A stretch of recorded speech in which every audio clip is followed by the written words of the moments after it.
नमस्कार, गुंजन रेसिपी मराठीमध्ये तुमचे खूप खूप स्वागत आहे। आज आपण सुरमई रस्सा ही रेसिपी पाहणार आहोत। त्यासाठी मी ही सुरमई स्वच्छ करून घेतलेली आहे। आता आपण तिला मॅरिनेट करून घेऊया। मॅरिनेट करण्यासाठी मी इथं 1 चमचा काश्मीरी लाल तिखट हा फक्त कलरचा मसाला आहे, पाव चमचा गरम मसाला, पाव चमचा हळद, चवीनुसार मीठ मी इथं कमीच टाकणार आहे कारण आपण रश्श्यासाठी पुन्हा एकदा मीठ टाकणार आहोत। 2 चमचे कोकम पाणी, कोकम पाणी जर नसेल तर तुम्ही लिंबू रस टाकू शकता। कोकम पाणी आणि लिंबू रस ह्या दोन्हीपैकी एक जरी टाकलं तरी चालतं, त्याच्यामुळे माशाला असलेला वास किंवा ओशाळपणा निघून जातो।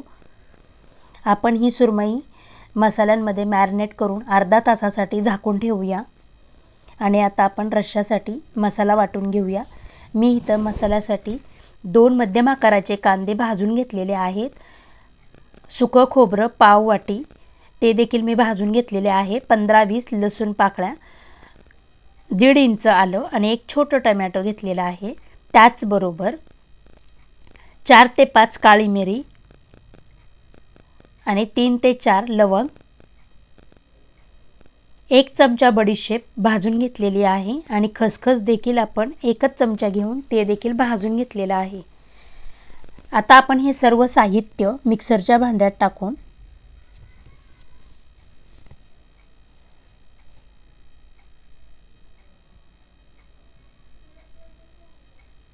त्याच्यामध्येच कोथिंबीर, पुदिना,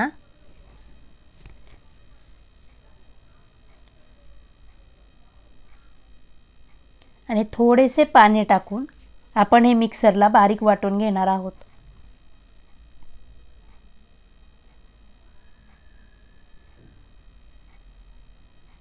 झाकण काढल्या मसाल्याचा एवढा छान फ्लेवरचा वास आला।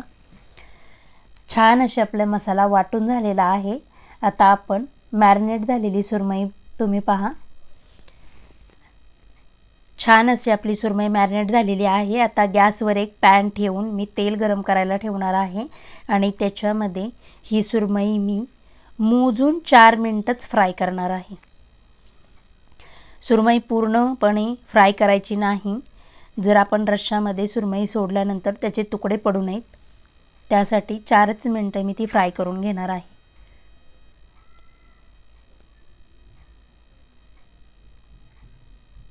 एक 2 मिनिटानंतर ही सुरमई मी पलटी मारून घेणार आहे।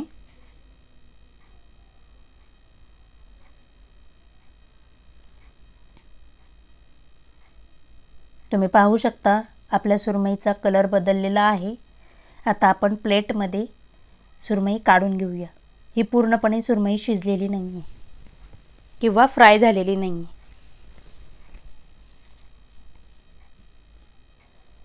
आता आपण त्याच पॅनमध्ये 3 चमचे तेल टाकून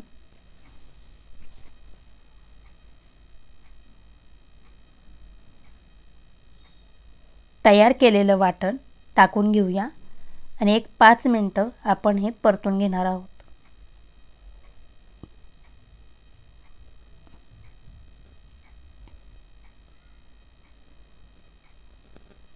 आपलं वाटण परतून झालं की त्याच्यामध्येच मी तेजपत्ता, हळद,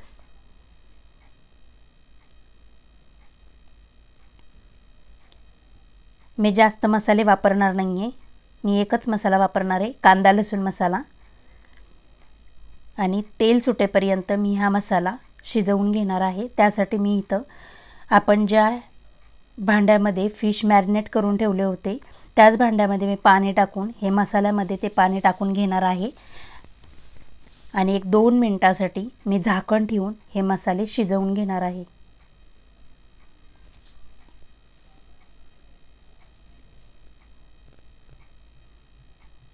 एक 2 मिनिटानंतर तुम्ही पाहू शकता आपल्या मसाल्याचा कलर बदललेला आहे, मसाल्याला तेल सुटलेले आहे आणि मसाल्याचा खूप छान असा वास सुद्धा घरात सुटलेला आहे। आता आपण त्याच्यामध्ये आपल्याला हवं तसं पाणी टाकून, म्हणजे आपल्याला रस्सा किती घट्टसर किंवा पातळसर पाहिजे असं आपण पाणी टाकून घेऊया आणि हे मसाले सर्व एकजीव करून आपण ह्या रश्श्याला उकळी आणून घेणार आहोत। त्याच्यामध्ये मी कोकम टाकून घेतलेले आहे, चवीनुसार मीठ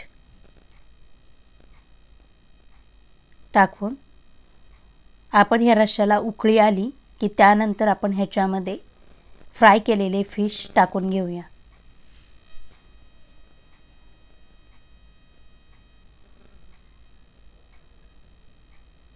आणि एक 5 मिनिटासाठी मी ह्याच्यावर झाकण ठेवून हे फिश शिजवून घेणार आहे। 5 मिनिटानंतर तुम्ही पाहू शकता छान असे आपल्या भाजीला तर्री आलेली आहे आणि आपल्या भाजीचा कलर देखील चेंज झालेला आहे। आपले मसाले सर्व एकजीव व्यवस्थित असे झालेले आहेत। मी इथे फक्त फ्लेवरसाठी वरून पाव चमचा गरम मसाला टाकलेला आहे आणि आता बारीक चिरलेली कोथिंबीर टाकून मी गॅसची फ्लेम बंद करून छान असा आपला सुरमई रस्सा तयार झालेला आहे। तुम्ही पाहू शकता।